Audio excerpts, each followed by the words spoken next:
Chapter 27. Anya. Anya watched as the three vampires walked away, leaving her on the cold pavement. Rain droplets fell on her bloodied body as they discussed transportation. She wondered what their plans were. Would they tie her up and seal her in a coffin for the trip to Romania? It hardly mattered. She had always known that this would be her end, that eventually she would be dragged back and executed by Mikhail. She had been fortunate enough to have escaped his grasp for so long, but now she knew her time was up. She stared at her katana, broken in half, just like she was. What a shame, she thought. She remembered when Javier had first given it to her. He had taken her to see Kill Bill, and she had been mesmerized by the human with the katana. Despite her silence, Javier must have known, because 3 months later he presented her with the slender blade. She looked at it in awe. He told her the sword came from Japan, that he had an associate fly there to commission a swordsmith to craft it for her. "It's a gift," he said.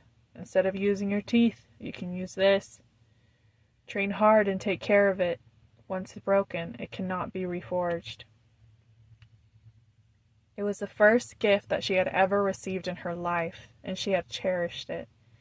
She trained hard so that she would be worthy of it, and now she stared at the black handle, its blade piercing her hand, and now she had proven exactly how unworthy she was of it.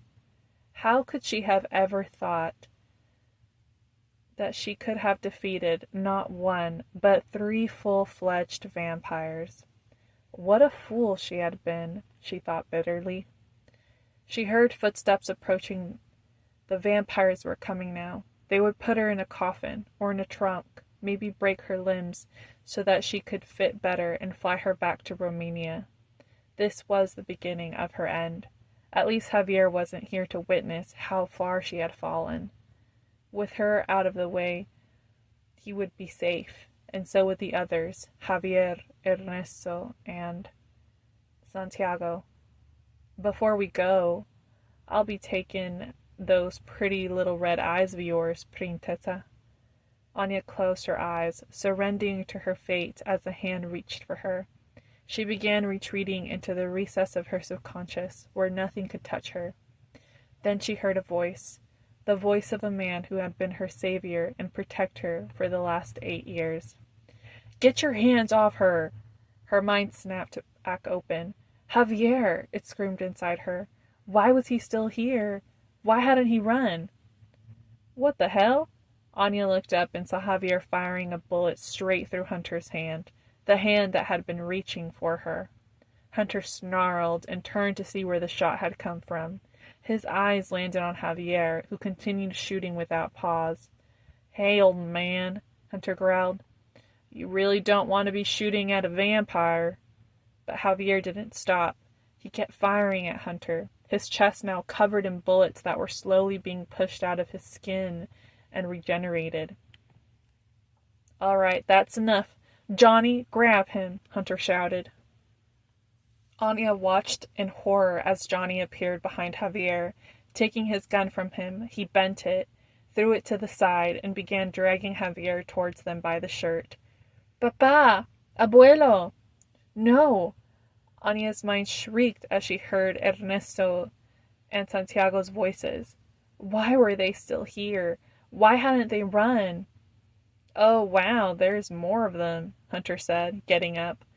Anya, with her remaining strength, reached for Hunter and grabbed his ankle with her good hand. "No, please," her voice cracked with panic and desperation. Hunter looked down at her in surprise and smiled wickedly. "What are you gonna do about it?" He kicked her in the stomach, making her cough up blood. "Stupid little half-breed," he sneered. "Andres, hold her head up," he commanded. "I want her to watch while I suck her little humans dry." He licked his lips. "I enjoy the young ones the most, so I'll save the boy for last." Johnny dropped Javier only a few steps away from her, and Hunter began to advance, grinning back at Anya. "I'll start with the old man. He's nearing the end of his life anyway." Anya's mind screamed in extreme protest. No, do something. Andres moved towards her, while Johnny approached Ernesto and Santiago. Get up! Move! They're in danger! Move! Ernesto and Santiago's screams pierced through Anya's soul. You swore to protect them. Do something! Do something now! It was the last thought she had before everything went dark.